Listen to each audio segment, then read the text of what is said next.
నన్ను నీదు మహిమ కొరగా, నీదు మహిమ కొరకేగా నీ స్వరము వినిపించు ప్రభువా, నీ దాసుడాలకించు. నీ స్వరము వినిపించు ప్రభువా, నీ దాసుడాలకించు. నీ వాక్యమును నేర్పించు, దాని యందు నడుచునట్లు నీతో. నీ వాక్యమును నేర్పించు, దాని యందు నడుచునట్లు నీతో. నీ స్వరము వినిపించు ప్రభువా, నీ దాసుడాలకించు. నీ స్వరము వినిపించు ప్రభువా, నీ దాసుడాలకించు.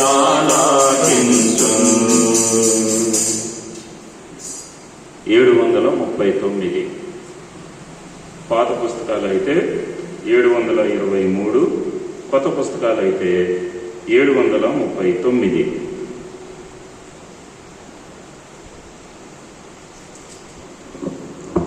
నమ్మదగిన వాడవు, నెమ్మదిని చేకూర్చను.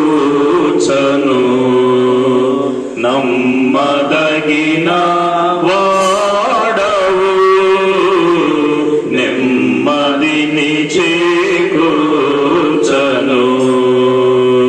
ఇమ్మహిలో ఎంతైనను, ఇమ్మహిలో ఎంతైనను నమ్మినా నన్ను దాచెడి, నమ్మదగిన వాడవు, నెమ్మదిని చేకూర్చను. నమ్మదగిన వాడవు, నెమ్మదిని చేకూర్చను. అలలు గాలి తుఫానులవలె శ్రమలు నన్నిలగొట్టినా,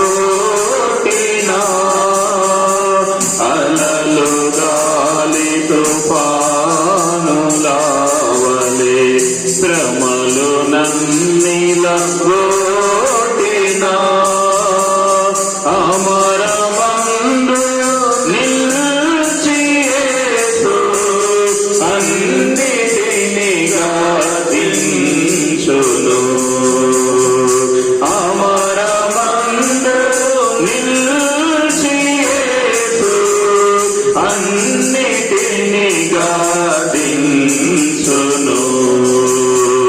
నమ్మదగిన వాడవు, నెమ్మదిని చేకూర్చను.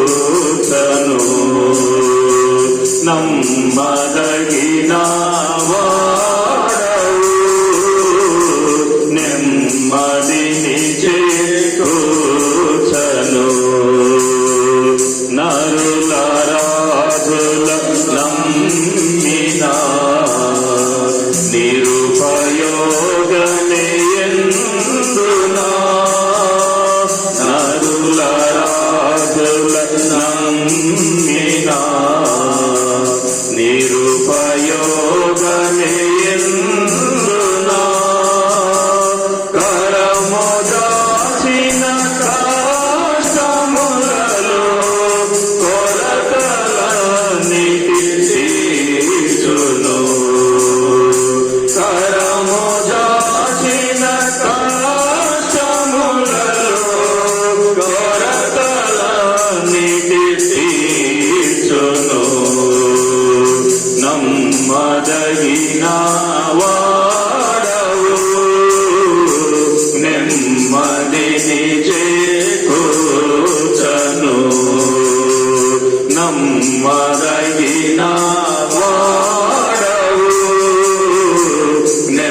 నెమ్మదిని చేకూర్చను. యాత్రికులు ప్రయాణికులుగా యాతనలు పొందినా, యాత్రికులు ప్రయాణికులుగా యాతనలు పొందినా, నూతన జీవముతోని పాత్రలుగను వాడను. నూతన జీవముతోని పాత్రలుగను వాడను. నమ్మదగిన వాడవు, నెమ్మదిని చేకూర్చను. నమ్మదగిన వాడవు, నెమ్మదిని చేకూర్చను. ఆత్మజీవ శరీరములను ప్రభువు రాకడయందునా, ఆత్మజీవ శరీరములను ప్రభువు రాకడయందునా, నిందరహిత సంపూర్ణ మహిమలో నుండునాటుగా నిల్పను. నిందరహిత సంపూర్ణ మహిమలో నుండునాటుగా నిల్పను. నమ్మదగిన వాడవు, నెమ్మదిని చేకూర్చను. నమ్మదగిన వాడవు, నెమ్మదిని చేకూర్చను. పరమ తండ్రి కృపాతిశయమును నిరతమును కీర్తించెదా, పరమ తండ్రి కృపాతిశయమును నిరతమును కీర్తించెదా, తరములకు విశ్వాస్యతను నా నోటితోనే తెల్పెదా, తరములకు విశ్వాస్యతను నా నోటితోనే తెల్పెదా. నమ్మదగిన వాడవు, నెమ్మదిని చేకూర్చను.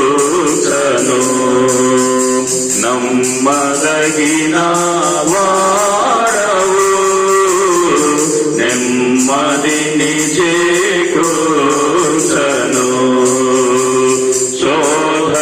శోధనాలన్నీ సహించెడి వరకే నా కవిని చేయు. శోధనాలన్నీ సహించెడి వరకే నా కవిని చేయు. శోధనలు తాపించుకొను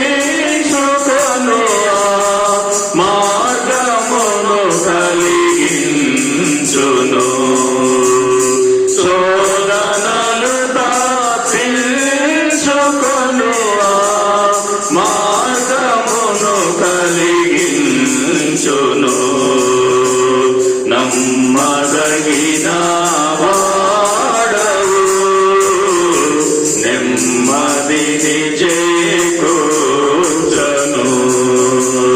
నమ్మదగిన వాడవు, నెమ్మదిని చేకూర్చను. ఇమ్మహిలో ఎంతైనను, ఇమ్మహిలో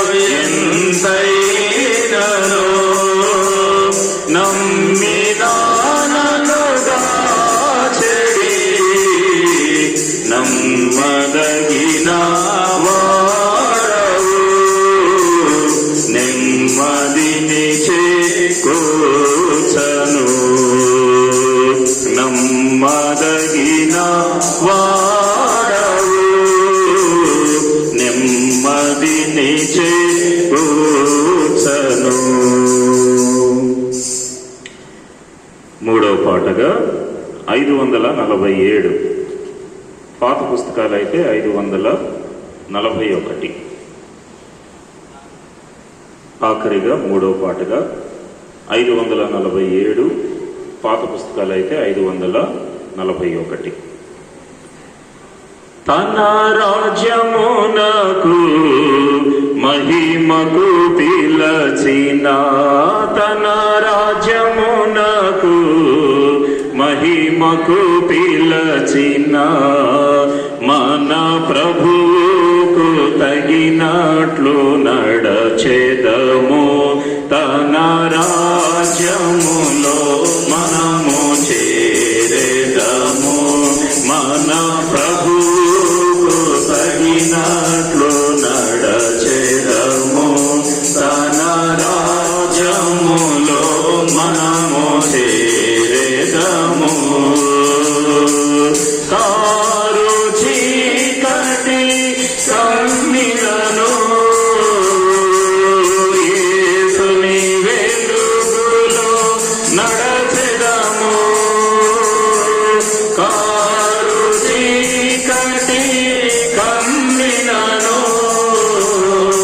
యేసుని వెలుగులో నడచెదము. మంచి కాపరి మనతో నుండగా తనతో ముందుకే సాగెదము. మంచి కాపరి మనతో నుండగా తనతో ముందుకే సాగెదము. మన ప్రభువుకు తగినట్లు నడచెదము. తన రాజ్యములో మనము చేరెదము. మన ప్రభువుకు తగినట్లు నడచెదము. తన రాజ్యములో మనము చేరెదము. ఇరుకు మార్గపు ఈ బంధులలో సిలువను మోయుచు వెళ్ళెదము. ఇరుకు మార్గపు ఈ బంధులలో సిలువను మోయుచు వెళ్ళెదము. యేసే మనదు భారము మోయుచు మనకు మార్గము చూపును. యేసే మనదు భారము మోయుచు మనకు మార్గము చూపును. మన ప్రభువుకు తగినట్లు నడచెదము. తన రాజ్యములో మనము చేరెదము. మన ప్రభువుకు తగినట్లు నడచెదము. తన రాజ్యములో మనము చేరెదము.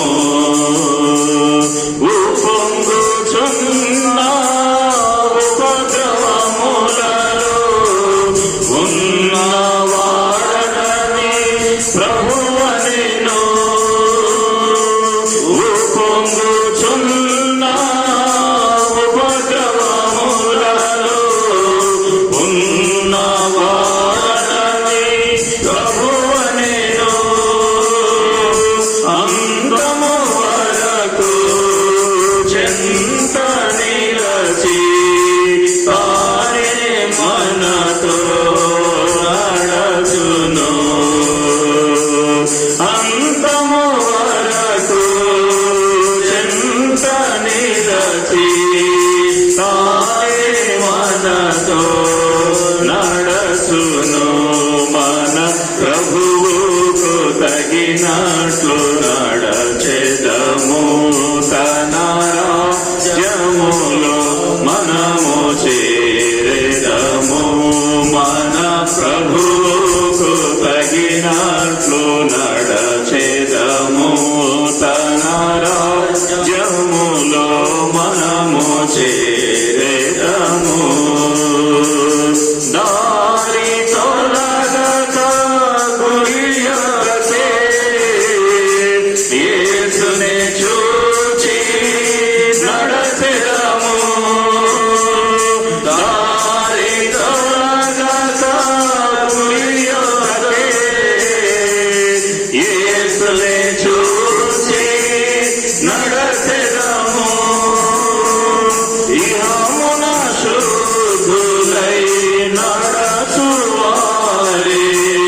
పరమున ప్రభువుతో సంచరించెదరు.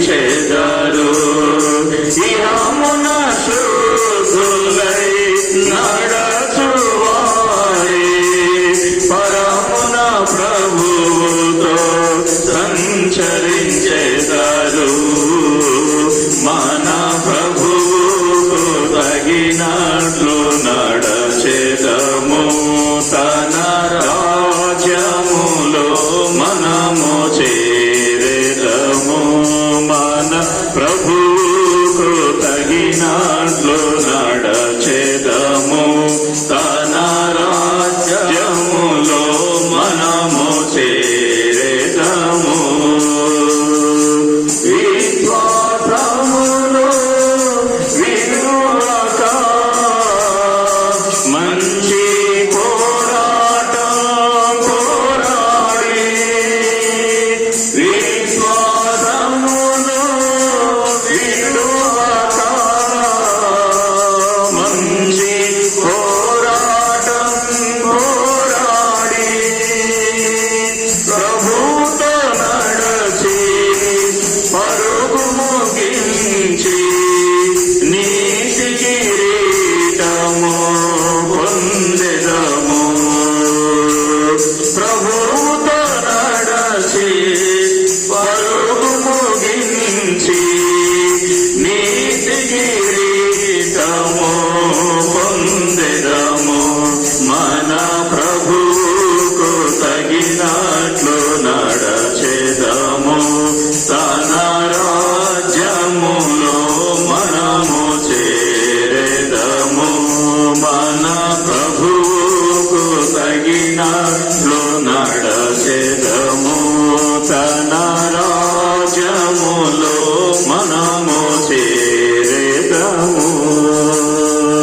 తన రాజ్యమునకు మహిమకు పిలచిన తన రాజ్యమునకు మహిమకు పిలచిన మన ప్రభువుకు తగినట్లు నడచెదము. తన రాజ్యములో మనము చేరెదము.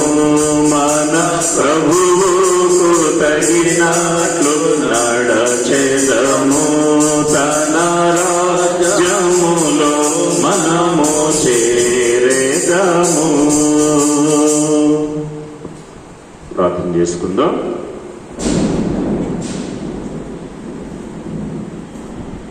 ప్రేమ నమ్మకము కలిగిన మా ప్రియ పరలోకపు తండ్రి, యేసు ప్రభు నామములో నీ పాదములకు వందనములు, స్తోత్రములు, కృతజ్ఞతాస్తుతులు చెల్లిస్తూ ఉన్నాము. ఇంతవరకు పాటల ద్వారా మిమ్మను ఘనపరచుటకై, మహిమపరచుటకై మాకు దయచేసినటువంటి మంచి ధన్యకరమైన సమయాన్ని బట్టి దేవానికి వందనాలు, స్తోత్రాలు చెల్లిస్తూ ఉన్నాము. ప్రభా, ప్రత్యేకంగా నీ దాసులు దైవజనులు భక్త సింగ్ గారి యొక్క బర్త్డే సందర్భముగా ఈ యొక్క సమయమునందు ప్రభా తండ్రి, మేమందరము కూడా నీ సన్నిధిలోనికి రాగలిగినట్లు సమయంలో నీ వాక్యమును జ్ఞాపకం చేసుకొని నిన్ను గణపరచుటకై మమ్మల్ని అందరినీ కూడా నడిపించినందుల కొరకు దేవానికి వందనములు, స్తోత్రములు చెల్లిస్తూ ఉన్నాం. దేవా తండ్రి, మరి యొక్క కూడిక ద్వారా మీరే మహిమ పొందుము, మీరే ఘనత పొందుము. దేవా తండ్రి, సహాయము చేయము. అనంతరము ప్రేమ విందు సహవాసాన్ని కూడా దీవెనకరంగా చేయము. వాతావరణాన్ని దయచేసి నీ స్వాధీనములో ఉంచుకున్నాము. నీ ప్రేమకు మమ్మల్ని అందరినీ కూడా అప్పగించుకుంటూ కరెంటును, సౌండ్ సిస్టమ్ను కూడా నీ స్వాధీనములో ఉంచుకోమని ప్రార్థిస్తూ యేసుక్రీస్తు వారి ఉన్నతమైనటువంటి నామములో ప్రార్థించి వేడుకొనుచున్నాము తండ్రి. ఆమేన్.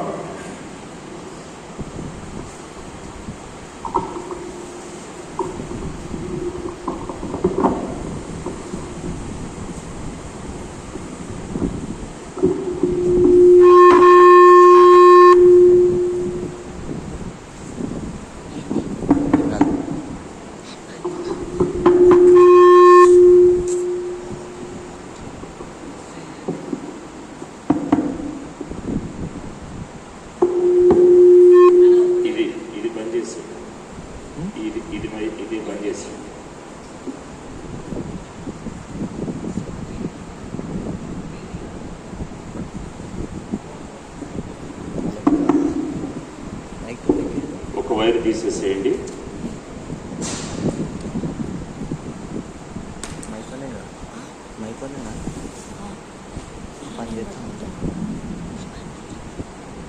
ప్రియమైనటువంటి వారులారా, ఈ యొక్క సమయమునందు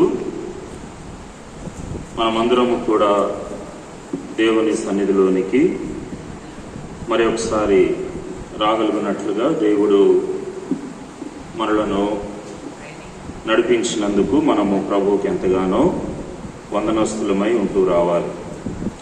దేవుని యొక్క వాక్యములో నుండి నెహెమ్యా గ్రంథము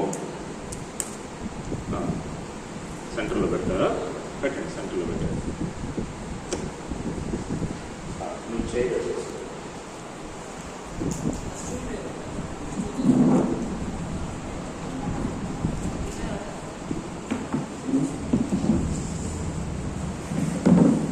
దేవుని యొక్క వాక్యములో నుండి నెహెమ్యా గ్రంథము 9వ అధ్యాయము.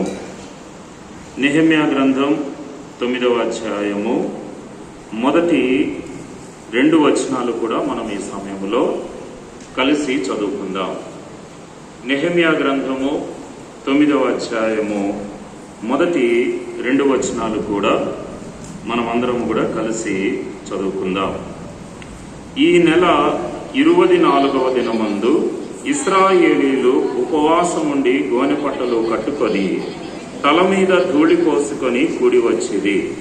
ఇశ్రాయేలీయులు అన్యజనులందరిలో నుండి ప్రత్యేకింపబడిన వారై నిలువబడి తమ పాపములను తమ పితరుల పాపములను ఒప్పుకొనిది.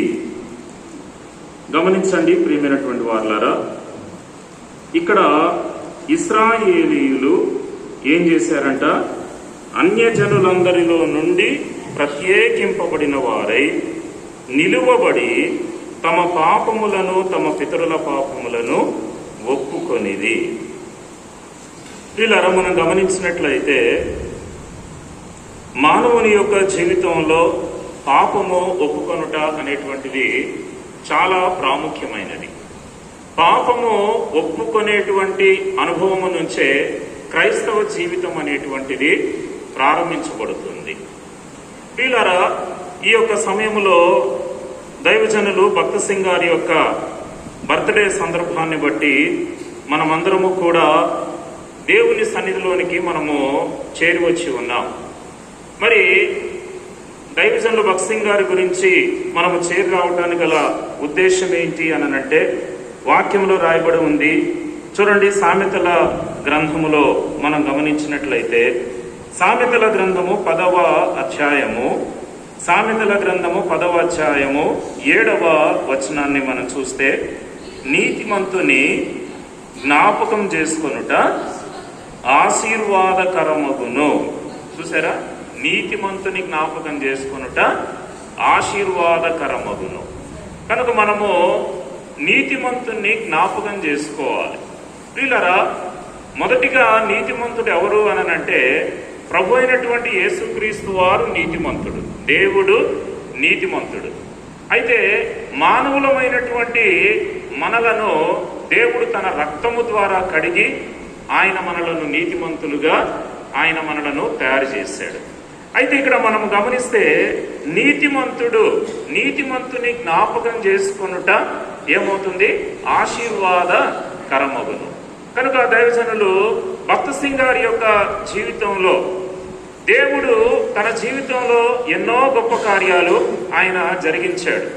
ప్రియమైన వారులారా, 1903వ సంవత్సరము జూన్ మాసము 6వ తారీఖున సర్గోదా అనేటువంటి ప్రాంతంలో మరి దైవజనులు భక్త సింగ్ గారు జన్మించారు. ఏం పేరు చెప్పండి? సర్గోదా. వాళ్ళ ఊరి పేరు ఏంటి అంటే వాళ్ళ ప్రాంతం పేరు సర్గోదా. ఇప్పుడు అది పాకిస్తాన్లో చేరిపోయింది. అంటే ఆయన జన్మించినటువంటి ఆ 1903వ సంవత్సరంలో భారతదేశము పాకిస్తాను రెండు కూడా ఒకటిగానే ఉన్నది. అయితే అప్పుడు అది ఇండియా కింద ఉంది. ఆ తర్వాత మరి ఈ రెండు కూడా డివైడ్ అయిపోయిన తర్వాత ఆ ప్రాంతము సర్గోదా అనేటువంటి ప్రాంతము పాకిస్తాన్లోనికి చేర్చబడిపోయింది. సర్కోదా అనేటువంటి ప్రాంతంలో జవహర్ లాల్ చాబ్రా లక్ష్మీబాయి అనేటువంటి దంపతులకు దైవజనులు భగత్ సింగ్ గారు జన్మించారు. తర్వాత మరి యవన ప్రాయంలో వారికి వివాహం కూడా జరిగింది. ఆమె పేరు రమాబాయి. ఆయన యొక్క భార్య గారి పేరు, భగత్ సింగ్ గారి యొక్క భార్య పేరు రమాబాయి. తర్వాత వాళ్ళ యొక్క దాంపత్య జీవితంలో మరి ఒక కుమారుడు కూడా జన్మించాడు. సరే, అది వాళ్ళ ఫ్యామిలీ విషయానికి వచ్చినట్లయితే వారు మరి తల్లిదండ్రులు, తర్వాత తండ్రి గారి పేరేమో జవహర్ లాల్ చాబ్రా, తల్లి గారి పేరేమో లక్ష్మీబాయి, తర్వాత భార్య పేరేమో రమాబాయి, తర్వాత వాళ్ళకు ఒక కుమారుడు కూడా ఉన్నాడు. భగత్ సింగ్ గారికి, రమాబాయి గారికి ఒక కుమారుడు కూడా ఉన్నాడు.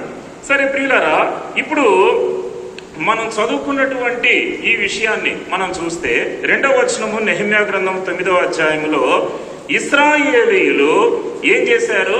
అన్యజనులందరిలో నుండి ప్రత్యేకింపబడిన వారై నిలువబడి. చూసారంటే ఇశ్రాయేలీయులు నిలవబడ్డారు. ఎక్కడి నుంచి ప్రత్యేకించబడ్డారు అని అంటే అన్యజనులందరిలో నుండి ప్రత్యేకింపబడిన వారై నిలువబడి.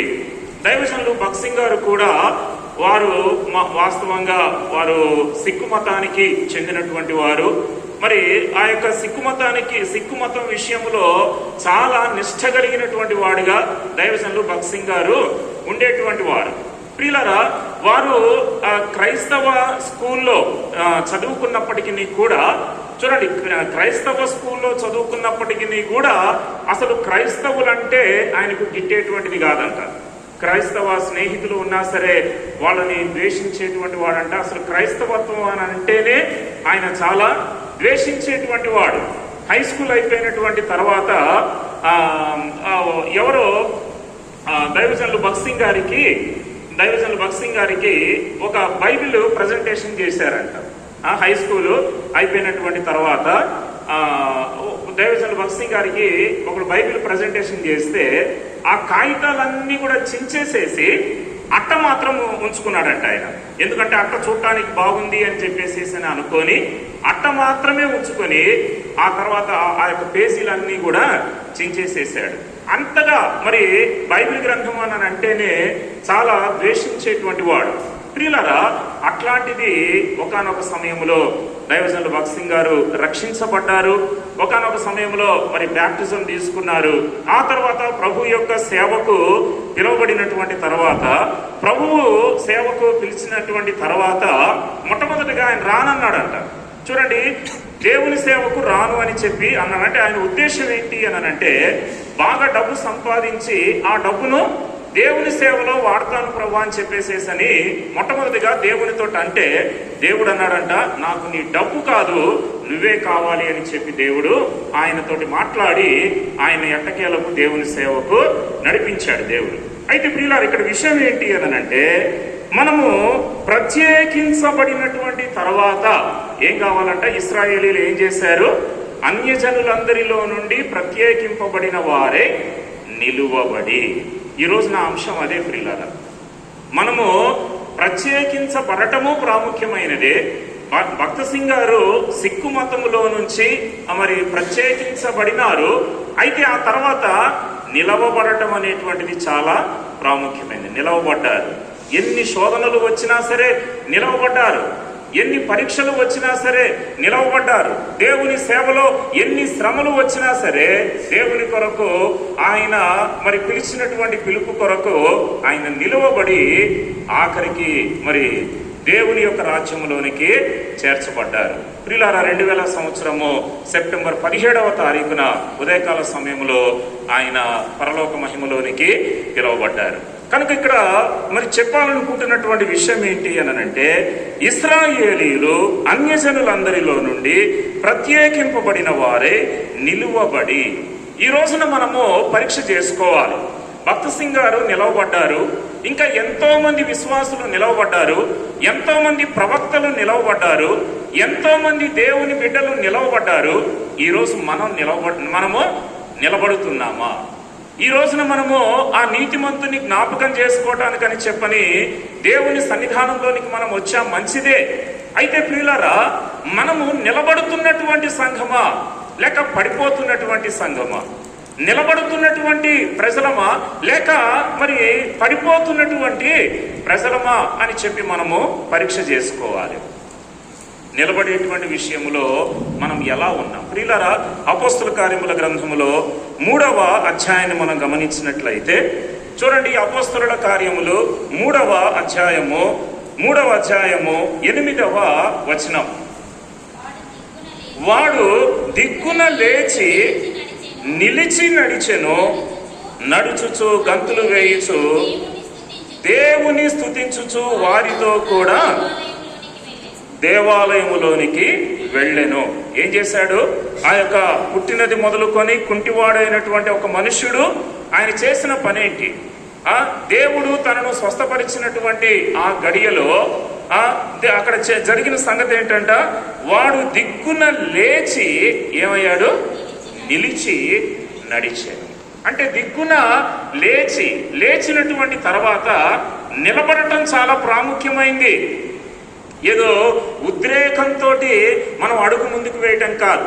చాలా మంది ప్రియులరా, ఇది చాలా మంది చరిత్రలో మనం గమనించినట్లయితే ఎంతో మంది యేసుక్రీస్తు ప్రభువును నమ్మాము అని చెప్పి ముందుకు వచ్చిన వారు ఆ తర్వాత మళ్ళా నిలబడకుండా మళ్ళా వెనక్కి వెళ్ళిపోయినటువంటి వాళ్ళు చాలా మంది ఉన్నారు. యేసుక్రీస్తును నమ్మినాము అని చెప్పి రక్షణ పొంది బాప్తిస్మం యొక్క అనుభవంలోనికి వచ్చినటువంటి ప్రజలు కూడా ఎంతమంది అండి మరలా విగ్రహారాధనలోనికి వెళ్ళిపోయినటువంటి వాళ్ళు కావచ్చు, త్రాగుబోతులుగా మరలా వాళ్ళు పడిపోయినటువంటి వాళ్ళు కావచ్చు. ఎంతమంది లేడు చెప్పండి? ఎంతమంది లేడు? కనుక మనము ఏదో ఉద్రేకంతో మనము ముందుకు రావటం కాదు, కానీ మనము దేవుని కొరకు మనం ఏం కావాలంట? నిలబడాలి. దేవుని కొరకు మనం తీసుకున్నటువంటి తీర్మానము కొరకు మనము ఖచ్చితంగా గట్టిగా అంతము వరకు కూడా మనము నిలబడాలి. అపోస్తుడైనటువంటి పౌలు అంటాడు చూడండి, తిమోతికి రాసినటువంటి 2వ పత్రికలో అపోస్తుడైనటువంటి పౌలు తిమోతికి రాసినటువంటి 2వ పత్రిక 4వ అధ్యాయము 7వ వచనము. మంచి పోరాటము పోరాడి తిని, నా పరుగు కడముట్టించి తిని, విశ్వాసము కాపాడుకొంటిని, ఇక మీదట నా కొరకు నీతి కిరీటము ఉంచబడి ఉన్నది. ఇక మీదట అంటే ఎప్పుడది? మంచి పోరాటము పోరాడి తిని, ఆ తర్వాత నా పరుగు కడముట్టించి తిని. చూసారండి, అంటే అంతము వరకు కూడా అపొస్తలుడైనటువంటి పౌలు నిలబడ్డాడు. అపొస్తలుడైనటువంటి పౌలు దేవుని కొరకు నిలబడ్డాడు.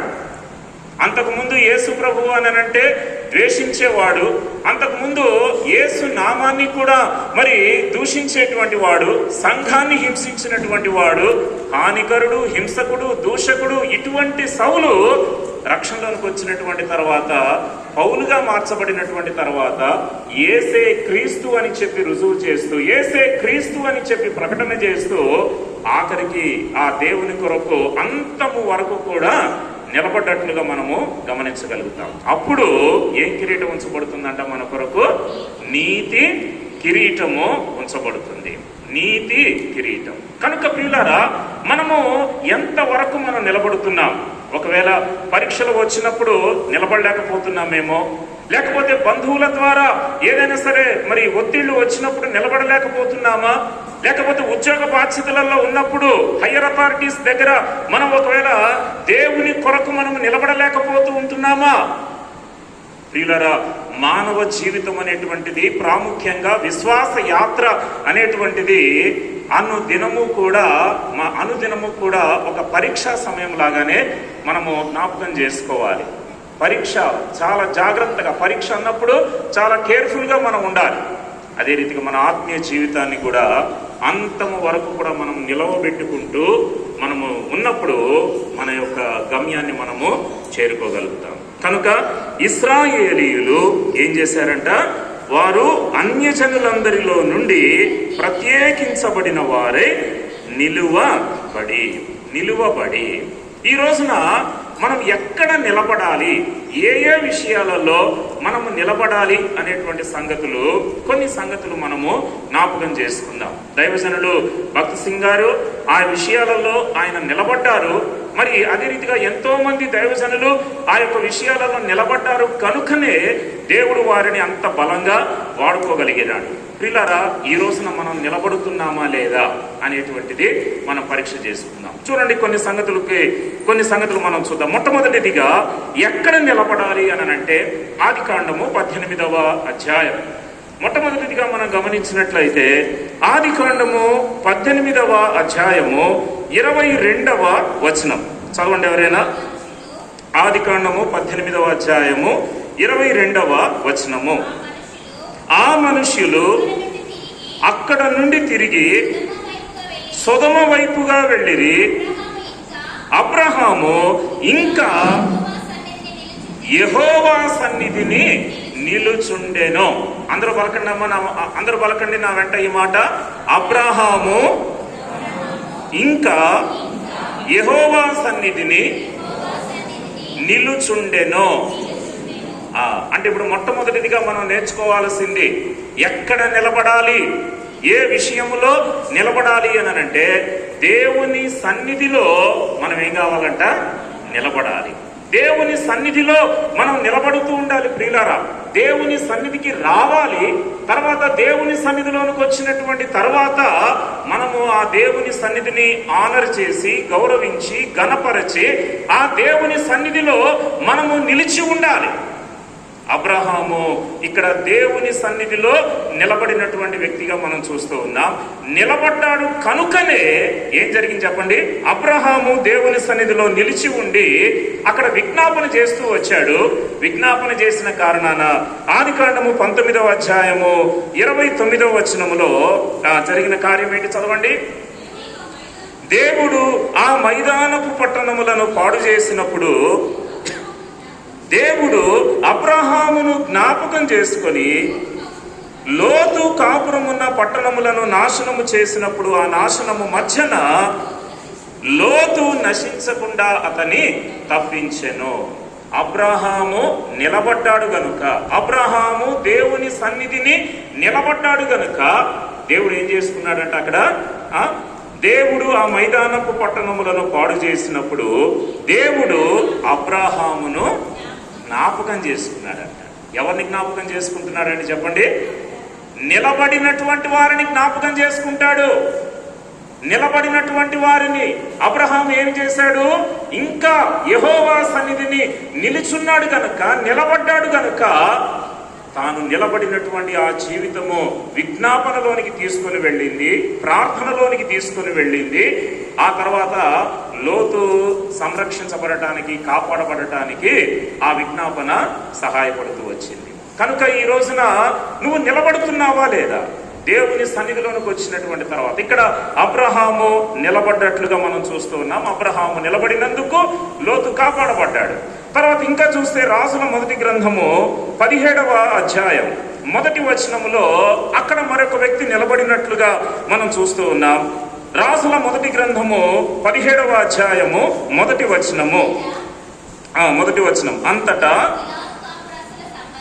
గిలాదు కాపురస్తుల సంబంధియును తిష్బీయుడునైన ఏలీయా అహాబునొద్దకు వచ్చి, ఎవని సన్నిధిని నేను నిలవబడి ఉన్నానో ఇశ్రాయేలు దేవుడైన ఆ యెహోవా జీవము తోడు, నా మాట ప్రకారము కాక ఈ సంవత్సరములలో మంచైనను వర్షమైనను పడదని ప్రకటించెను. ఎక్కడ నిలబడ్డాడంట ఆయన? ఎవరంట నిలబడింది ఇక్కడ? ఏలియా, తిష్బీయుడునైన ఏలియా అహాబునొద్దకు వచ్చి ఏమంటున్నాడు?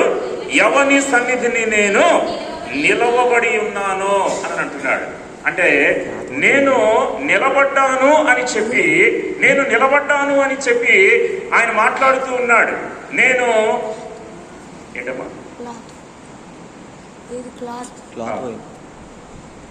ఎవని సన్నిధిని నేను నిలువబడి ఉన్నాను అని చెప్పి ఇక్కడ ఏలియా మాట్లాడుతూ ఉన్నాడు. నిలబడ్డాడు కాబట్టే చూడండి ప్రియులారా, తన మాటను దేవుడు ఎలా నెరవేర్చినాడో అక్కడ మనం చూస్తూ ఉన్నాం. ఏం మాట చెప్పాడండి? ఏం మాట సెలవిచ్చాడు?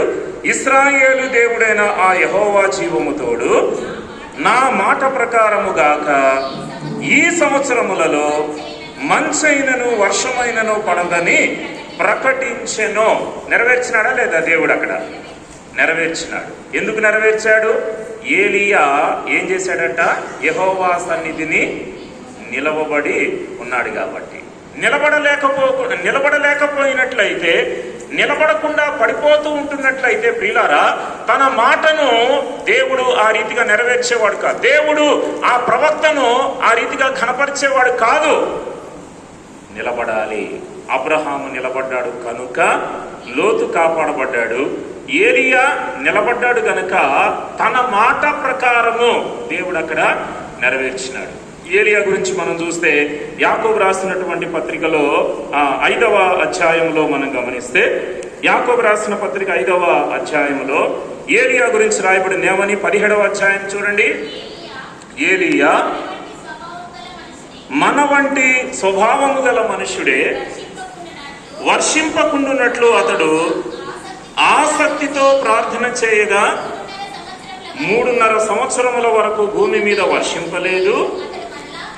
అతడు మరలా ప్రార్థన చేయగా ఆకాశము వర్షం ఇచ్చెను, భూమి తన ఫలము ఇచ్చెను. ఏలియా ప్రార్థన చేశాడు. ఎట్లా ప్రార్థన చేశాడు? అతడు ఆసక్తితో ప్రార్థన చేయగా 3.5 సంవత్సరముల వరకంట భూమి మీద వర్షించలేదంట. భూమి మీద వర్షం అనేది పడలేదు 3.5 సంవత్సరముల వరకు. అంటే ఏలియా యొక్క మాటను దేవుడు నెరవేరుస్తూ వచ్చాడు. దేవుడు ఏలియా కూడా ఏమని పలుకుతూ ఉన్నాడండి? ఏలియా కూడా చెప్పినటువంటి మాట ఏంటి అని అంటే, రాజుల మొదటి గ్రంథం 17వ అధ్యాయంలో ఆయన చెప్పిన మాట ఏంటి? ఎవని సన్నిధిని నేను నిలవబడి ఉన్నానో, ఇశ్రాయేలు దేవుడైన ఆ యెహోవా జీవము తోడు నా మాట ప్రకారము గాక అని చెప్పి అంటూ ఉన్నాడు. అంటే దేవుని యొక్క నామములో ప్రకటన చేస్తూ ఉంటూ ఉన్నాడు. దేవుడు తన యొక్క ప్రవక్తను అక్కడ ఘనపరిచినట్లుగా మనం చూస్తూ ఉన్నాం. కనుక ఏలియా యెహోవా సన్నిధిలో నిలవబడ్డాడు. తర్వాత 3వ వ్యక్తిని మనం చూస్తే రాసుల 2వ గ్రంథం 3వ అధ్యాయము 14వ వచనం. రాసుల 2వ గ్రంథం 3వ అధ్యాయము 14వ వచనం. ఎలీషా ఇట్లా నేను ఎవని సన్నిధిని నేను నిలవబడి ఉన్నానో,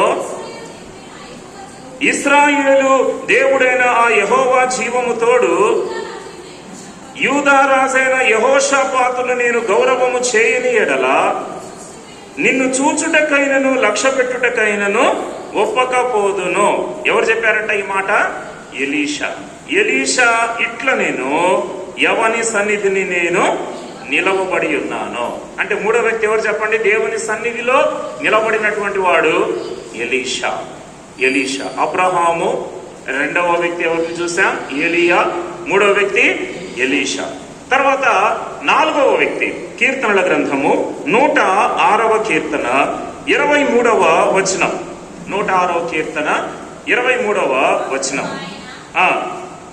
అప్పుడు ఆయన నేను వారిని నశింపజేసేదనెను, అయితే ఆయన వారిని నశింపజేయకుండునట్లు ఆయన కోపము చల్లార్చుటకై ఆయన ఏర్పరచుకొనిన మోషే ఆయన సన్నిధిని నిలిచి అడ్డుపడేను. ఎవరు చెప్పండి ఇక్కడ నిలబడింది? మోషే. ఆయన సన్నిధిని నిలిచి ఏమయ్యాడంట? అడ్డుపడ్డాడు. దేవుని యొక్క ఉగ్రత సంఘం మీదకి రాకుండా ఉండేటట్లు, దేవుని యొక్క ఉగ్రత ఇశ్రాయేలీయుల మీదకి రాకుండా ఉండేటట్లు మోషే అడ్డుపడ్డాడు. ఎలా ఆ స్థానంలోనికి రాగలిగినాడు అని అంటే, యెహోవా సన్నిధిని నిలిచి. ఒకానొక సందర్భంలో దేవుడు అంటాడు, మోషే నీ మాట చొప్పున వారిని నేను క్షమిస్తున్నాను అని చెప్పి, క్షమించి ఉన్నాను అని చెప్పి దేవుడు మాట్లాడుతూ ఉంటాడు. కాబట్టి ప్రియులారా, మోషే దేవుని సన్నిధిని నిలిచి దేవుని సన్నిధిని నిలబడగలిగినాడు కాబట్టే, నిలువగలిగినాడు కాబట్టే దేవుని యొక్క ఉగ్రత సంఘం మీదకి రాకుండా ఉండగలిగేటట్లుగా ఆ మోషే అక్కడ విజ్ఞాపన చేస్తున్నట్లుగా మనము చూస్తూ ఉంటాం. కాబట్టి ప్రియులారా, వీళ్ళందరి విషయంలో కూడా అబ్రహాము కావచ్చు, ఏలియా కావచ్చు, ఎలీషా కావచ్చు, మోషే కావచ్చు, వీళ్ళనందరినీ కూడా దేవుడు ఒక స్థాయిలో వాడుకోవటానికి కలిగిన కారణం ఏంటి? దైవజనులు భక్సింగ్ గారు మరి అంతగా గొప్పగా దేవుని యొక్క పరిచర్యలో వాడబడటానికి గల కారణం ఏంటి అనంటే, ఆయన సన్నిధికి రావటం మాత్రమే కాదు, ఆయన సన్నిధిలో నిలబడగలిగినారు. పరీక్షలు వచ్చినా సరే నిలబడగలిగినారు, శోధనలు వచ్చినా సరే నిలబడగలిగినారు, శ్రమలు వచ్చినా సరే నిలబడగలిగినారు. భక్సింగ్ గారి కంట ఇండియాకు వచ్చినప్పుడు ఆయన విదేశాల నుంచి ఆయన తిరిగి వచ్చినప్పుడు వాళ్ళ నాన్నగారు చెప్పారంట. ఏమని చెప్పారండి? యేసు ప్రభువును నువ్వు నమ్మినట్టు ఎవరికి కూడా నువ్వు చెప్పకూడదు అని చెప్పేసేసి అన్నాడంట. యేసు ప్రభువును నమ్మినట్లు నువ్వు ఎవరికి కూడా చెప్పకూడదు. అసలు మొట్టమొదట దైవజనులు భక్సింగ్ గారు ఫారెన్ కి వెళ్లే ముందుగా తన తండ్రి గారిని అడిగారంట, నానా నేను ఇట్లా మరి చదువుకోవటానికి నేను ఫారెన్ వెళ్ళాలి అని చెప్పేసేసి అన్నప్పుడంట మరి మొట్టమొదట వాళ్ళ నాన్నగారు ఒప్పుకోలే. జవహర్మల్ చాబ్రా గారు అంటే వాళ్ళ తండ్రి గారు భక్సింగ్ గారిని ఫారెన్ కి పంపడానికి ఒప్పుకోలేదంట. అంటే మరి మొట్టమొదట ఆయన ఒప్పుకోలేదు. తర్వాత తల్లిగారు చెప్పారంట, తల్లిగారు భక్సింగ్ గారితో ఒక మాట చెప్పారంట. ఏమని అనంటే, అయ్యా నువ్వు ఫారెన్ కి వెళ్ళినటువంటి తర్వాత ఈ యొక్క సిక్కు మతం విషయంలో వెనకడుగు వెయ్యను, సిక్కు మతం గురించి నిలబడతాను అని చెప్పి గనక నువ్వు గనక ఉండగలిగినట్లయితే నిన్ను పంపటానికి మీ నాన్న దగ్గర నేను ఎట్లాగో పర్మిషన్ తీసుకుంటాను అని చెప్పి వాళ్ళ అమ్మ తెలియపరిచిందంట. అయితే భక్సింగ్ గారు అన్నారంట, అమ్మ అంటే నేను ఫారెన్ వెళ్ళిపోతే నేను నా మతాన్ని విడిచిపెడతానని చెప్పి అనుకుంటున్నావా? ఎలా అనుకుంటున్నావమ్మా అని చెప్పి ఆయన వాళ్ళ తల్లిగారితో మాట్లాడిన తర్వాత ఆయన ఇచ్చిన భరోసాని బట్టి ఎట్టకేలకు వాళ్ళ నాన్నగారిని ఒప్పించి భక్సింగ్ గారిని ఫారెన్ పంపించడానికి అక్కడ వాళ్ళ తల్లిగారు కృషి చేశారు. సరే, ఆ తర్వాత ఫారెన్ వెళ్ళిపోయినారు. అయితే ప్రియులారా గమనించండి, ఫారెన్ వెళ్ళిపోయినటువంటి తర్వాత ఒక స్నేహితుడు పరిచయం అయ్యాడంట. ఇంకా జనరల్ గా స్నేహితులు అంటే ఇంకా రకరకాలుగా ఉంటారు కదా. యూత్ మళ్ళీ అది కూడా యవన ప్రాయంలో ఉన్నాడు. భక్సింగ్ గారికి ఒక స్నేహితుడు పరిచయం అయ్యి ఆయన ఎలా మోటివేట్ చేశాడు అని అంటే, భక్సింగ్ గారిని నువ్వు సిన్సియర్గా ఉండకూడదు నాయన, నువ్వు సిన్సియర్గా ఉండకూడదురా, నువ్వు ఏదో ఒక దొంగ లెక్కలు ఏమైనా తప్పుడు లెక్కలు అవన్నీ చెప్పి ఎట్టకేలకు కొంచెం ఎక్కువ అమౌంట్ మీ నాన్న దగ్గర నుంచి నువ్వు తీసుకుని రావాలి, నువ్వు సంపాదించాలి. మీ నాన్నగారు ఇంకా ఎక్కువ అమౌంట్ నీకు పంపించేటట్లుగా కొన్ని దొంగ లెక్కలు కూడా నువ్వు రాయటం అలవాటు చేసుకోవాలి అని చెప్పి ఆ భక్సింగ్ గారిని ఆ రీతిగా ఆయన తన స్నేహితుడు మోటివేట్ చేశాడంట. ప్రియులారా చూడండి, మరి ఆ టైంలో నిజంగా ఇంకా భక్సింగ్ గారు నిలబడలేకపోయాడు. వాస్తవంగా అప్పుడు ఆయన ఇంకా ప్రభువుని అంగీకరించలేదు, ఇంకా లోకస్తుడుగానే సిక్కు మతానికి చెందినటువంటి వ్యక్తిగానే ఉంటూ వచ్చాడు. అయితే ప్రియులారా ఆ రీతిగా తన జీవితము అపనమ్మకమైనటువంటి జీవితంగా కొనసాగుతూ వస్తూ ఉండేది. అయితే ఆ తర్వాత ఒకానొక టైంలో తన ప్రాక్టికల్స్ కోసం అని చెప్పి కెనడా దేశానికి వెళ్ళటానికని చెప్పి ఒక ఓడలో ప్రయాణం చేసేటువంటి ఆ టైంలో అప్పుడంట మరి దేవుని యొక్క పేరు ఆయన తన నోట్లో నుంచి తన యొక్క హృదయపూర్వకంగా గట్టిగా ఉచ్చరించాడంట. ప్రియులారా ఓడలో ప్రయాణం చేసేటప్పుడు ఫస్ట్ క్లాస్ లో ఉండేటువంటి ఆ క్యాబిన్స్ అవన్నీ కూడా చక్కగా ఉంటాయి, బాగా ఉంటాయి, మంచిగా ఉంటాయి అని చెప్పేసి అని అనుకొని వాటిని చూద్దామని చెప్పి దైవజనులు భక్సింగ్ గారు అనుకున్నారంట. అయితే ఒకనొక ఆ ఓడ అని అన్నప్పుడు రకరకాలుగా ఆ ఓడలో పరిస్థితులు ఉంటూ ఉంటాయి. క్లబ్లు ఉంటాయి, తర్వాత ఇంకా సినిమా హాల్స్ ఉంటాయి, ఇంకా రకరకాలుగా ఉంటూ ఉంటాయి. కొన్ని పెద్ద పెద్ద ఓడలు ఉంటాయి కదండి. అయితే ఒక సండే నాడు ప్రియులారా నేను విన్నాను, అది ఆగస్టు 10వ తారీఖు అంట. నేను రక్షించబడింది కూడా అదే తారీఖు. ఆగస్టు 10వ తారీఖున దైవజనులు భగత్ సింగ్ గారు ఆ కెనడా దేశానికి ఆ ఓడలో ప్రయాణం చేస్తూ ఉంటే ఆ యొక్క రోజున ఆరాధన జరుగుతుందంట. ఆ యొక్క క్యాబిన్ దగ్గర ఆరాధన జరుగుతున్నటువంటి స్థలములో ఈయన కూడా వెళ్ళి అక్కడ కూర్చున్నాడు. వాళ్ళు లేచి నిలబడితే ఈయన లేచి నిలబడుతున్నాడు, వాళ్ళు కూర్చుంటే ఈయన కూడా కూర్చుంటూ ఉన్నాడు. ఆ తర్వాత వాక్యం చెప్పేటువంటి టైంకి చక్కగా వాక్యం అంతా కూడా నిద్రపోయాడంట. వాక్యం వినలే భగత్ సింగ్ గారు, వాక్యం చెప్పే సమయం అంతా కూడా నిద్రపోయారంట. కానీ ప్రియులారా, ఆ తర్వాత ప్రార్థన చేసేటువంటి టైం వచ్చినప్పుడు భగత్ సింగ్ గారికి మెలకు వచ్చిన తర్వాత వాళ్ళందరూ కూడా ప్రార్థన చేసేటువంటి టైం కాబట్టి ఒకవైపేమో ఈయన బయటికి వెళ్ళిపోవాలని చెప్పి అనిపిస్తున్నా సరే ఇటుపక్క మోకరించి కూర్చున్నాడు ఒక ఆయన, ఇటుపక్క మోకరించి కూర్చున్నాడు ఇంకొక ఆయన. అందరూ కూడా ప్రార్థనలో ఉన్నారు. కాబట్టి వీళ్ళ మధ్యలో నుంచి ఎలా బయటికి వెళ్ళాలి, సరే నేను కూడా వీళ్ళతో పాటుగా మోకరిస్తానులే అని చెప్పి అనుకొని మోకరించిన తర్వాత పరిశుద్ధాత్మ ఆయనను ఆవరించాడు. ప్రియులారా, ఆయనకి తెలియకుండానే యేసు అనేటువంటి నామాన్ని గట్టిగా ఉచ్చరించారంట దైవజనులు భగత్ సింగ్ గారు. ఆయనకి తెలియకుండానే యేసు అనే నామాన్ని, అంతవరకు యేసు అనే నామాన్ని ద్వేషించినటువంటి వాడు ఆ రోజున తనకు తెలియకుండానే యేసు నామాన్ని గట్టిగా ఉచ్చరించటము ఆయన జరిగించారంట అందరి మధ్యలో కూడా. ఆ తర్వాత ప్రియులారా, ఆ తర్వాత దేవుని యొక్క వాక్యాన్ని చదవటం, ఆ తర్వాత మరి ఒక అతని దగ్గర బైబిల్ గ్రంథాన్ని తీసుకొని ఆ తర్వాత బైబిల్ గ్రంథాన్ని చదవటం, ఆ రీతిగా సత్యాన్ని గ్రహించి సత్యాన్ని గుర్తించి ఆ తర్వాత దేవుని నమ్ముకొని దేవుని ఆశ్రయిస్తూ జీవిస్తూ వచ్చాడు. తర్వాత ముంబైకి వచ్చినప్పుడు, యొక్క ఫారెన్ నుంచి ముంబైకి వచ్చినప్పుడు, అంటే ఆయన చదువుకోవడానికి అని చెప్పి ఇంగ్లాండ్ వెళ్ళారనమాట మొట్టమొదటిదిగా. ఆ తర్వాత మళ్ళా ముంబైకి ఇండియాకి వచ్చేసిన తర్వాత వాళ్ళ నాన్నగారు పెట్టిన కండిషన్ ఇదే. ఏంటి కండిషన్ అని అంటే, నువ్వు యేసు ప్రభువును నమ్ముకున్నట్లు ఎవ్వరికి చెప్పడానికి వీల్లేదు. అలా అయితేనే నువ్వు మన ఇంట్లోనికి రావాలి, లేనట్లయితే ఇంకా మన కుటుంబానికి నీకు సంబంధం లేదు, ఆస్తికి నీకు ఏమాత్రం కూడా సంబంధం లేదు అని చెప్పని అన్నాడు. వీళ్ళ భగత్ సింగ్ గారు ఒకటే చెప్పాడంట, నానా యేసు ప్రభు నా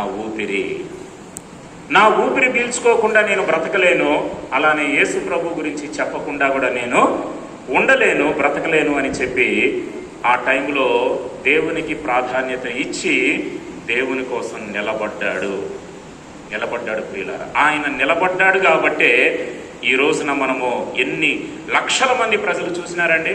ప్రపంచవ్యాప్తంగా ఎన్నో దేశాలలో ఎన్నో సంఘాలు కట్టబడ్డాయి. హెబ్రోను కేంద్రంగా చేసుకొని ఎన్నో చర్చెస్, ఎన్నో సంఘాలు కట్టబడ్డాయి. కారణం ఏంటి? భగత్ సింగ్ గారు ఏమయ్యారు? అక్కడ నిలబడ్డాడు. తండ్రి కఠినంగానే మాట్లాడాడు. అంటే ఆయన అక్కడ సిక్కు మతానికి చెందినటువంటి వాడు కాబట్టి ఆ మతంలో నాకు అవమానం జరుగుతుంది అని చెప్పి తండ్రి అనుకున్నాడు. కాబట్టి నువ్వు యేసు ప్రభువు గురించి చెప్పడానికి వీల్లేదు అని చెప్పి కండిషన్ పెట్టాడు. కానీ భగత్ సింగ్ గారు ఒప్పుకోలేదు. ఒకవైపు తల్లి కన్నీరు గారుస్తుందంట, ఒకవైపు తల్లి విలపిస్తూ ఉంది. అయినప్పటికీ కూడా ప్రియులారా, తండ్రి కన్నా తల్లి కన్నా ఎక్కువ ప్రాధాన్యత దేవునికి ఇచ్చి ఆనాడు దైవజనులు భగత్ సింగ్ గారు నిలబడ్డారు. కాబట్టి ఎన్ని సంఘాలు కట్టబడ్డాయి, ఎన్ని ఆత్మలు రక్షించబడ్డాయి. హెబ్రోను అనేటువంటి ఆ పరిచర్య ఎంతమందికి ఆశీర్వాదకరంగా మారుతూ వచ్చింది. వీళ్ళ ఒకవేళ భగత్ సింగ్ గారు పడిపోయినట్లయితే, నిలబడకపోయినట్లయితే, తల్లిదండ్రులకు ఆ రోజున ప్రాధాన్యత ఇచ్చి, లేకపోతే మతానికి ప్రాధాన్యత ఇచ్చి, బంధువులకు ప్రాధాన్యత ఇచ్చి, ఒకవేళ ఆ రోజున కనుక నిలబడలేకపోయినట్లయితే హెబ్రోను ఉండేదండి? ఇన్ని లక్షల మంది ప్రజలు ఉండేవాళ్ళ దేవుని యొక్క సంఘములో? ఇలా నిలబడటం అనేది చాలా ప్రాముఖ్యమైనది. ఎన్నో శ్రమలు పొందాడు. దైవజనుని చూసే భాగ్యము నాకును దేవుడు అనుగ్రహించాడు. అయితే అప్పటికి ఇంకా నేను రక్షణ పొందలే. హైదరాబాద్లో చదువుకుంటున్నటువంటి దినాలలో మామూలుగా అప్పుడప్పుడు హెబ్రోన్కి వెళ్ళి ఆ భగత్ సింగ్ గారిని అట్లా చూసి వస్తూ ఉండేవాడిని. అయితే ప్రియులారా, మరి ఆయన యొక్క ఆఖరి దినాలు అన్నమాట అవి. జస్ట్ అట్లా చూసి అట్లా కాసేపు చూసి వస్తూ ఉండేవాడిని. ఆ తర్వాత 2000 సంవత్సరము సెప్టెంబర్ 17వ తారీఖున భగత్ సింగ్ గారు ప్రభు మహిమలోనికి చేర్చబడ్డారు. తర్వాత మరి ఇంకా ఇప్పుడు మనం నేర్చుకోవాల్సింది ఏంటి అని అంటే ఆయన జీవితం ద్వారా మనము నిలబడాలి అని చెప్పి మనము నేర్చుకోవాలి. ఆయన బర్త్డే అని చెప్పి నీతిమంతుని మనం జ్ఞాపకం చేసుకొని కాసేపు ఏదో కూర్చొని వెళ్ళిపోవటం కాదు. భగత్ సింగ్ గారు ఎలా నిలబడ్డారో ఆ రీతిగా నువ్వు నిలబడగలిగినట్లయితే దేవుడు ఆ దైవజనుని వాడుకున్నట్లుగా నిన్ను కూడా వాడుకుంటాడు. ఇప్పుడు అబ్రహాము నిలబడ్డాడు, ఏలియా నిలబడ్డాడు, ఎలీషా నిలబడ్డాడు, మోషే నిలబడ్డాడు. అయితే నిలబడలేకపోయిన ఒక ప్రవక్త ఉన్నాడు బైబిల్లో. ఎవరు చెప్పండి? ప్రవక్తే. చూడండి, యోనా గ్రంథంలోనికి మనం వచ్చినట్లయితే 1వ అధ్యాయము 3వ వచనం. యోనా గ్రంథం 1వ అధ్యాయము 3వ వచనము. యోనా గ్రంథం 1వ అధ్యాయం 3వ వచనం. అయితే యెహోవా సన్నిధిలో నుండి తార్షీషు పట్టణమునకు పారిపోవలనని యోనా యొప్పేకు పోయి తర్షీషునకు పోవు ఒక ఓడను చూచి ప్రయాణమునకు కేవు ఇచ్చి యెహోవా సన్నిధిలో నిలువక. చూసారా, యోనా ఏమయ్యాడు? యెహోవా సన్నిధిలో నిలువక. మోషే నిలబడ్డాడు, అబ్రహాం నిలబడ్డాడు, ఏలియా నిలబడ్డాడు, ఎలీషా నిలబడ్డాడు, కానీ యోనా నిలబడలే. చూసారండి, యోనా నిలబడలేకపోయిన కారణాన్ని బట్టి ఎంత కలవరం వచ్చేసింది అక్కడ, ఎంత భయంకరమైనటువంటి తుఫాను చోటు చేసుకుంది అక్కడ. కారణం ఏంటి? ఎందుకు ఆ తుఫాను వచ్చింది? ఎందుకు ఆ నష్టం వచ్చింది? ఆ ఓడలో ఉన్న వాళ్ళు ఎందుకు అంతగా కలవరపడిపోయినారు? వాళ్ళ పరిస్థితి గమనిస్తే ప్రియులారా, యోనా గ్రంథం 1వ అధ్యాయంలో 4వ వచనం ఏంటి? అయితే యెహోవా సముద్రము మీద ఒక్క లైట్ ఉంటే ఇవ్వండి అమ్మా, ఒక సెల్ ఫోన్, ఎవరిదైనా ఒక సెల్ ఫోన్ ఉంటే ఇవ్వండి. చదవండి మళ్ళా. అయితే యెహోవా సముద్రము మీద పెద్ద గాలి పుట్టింపగా ఏమైందంట?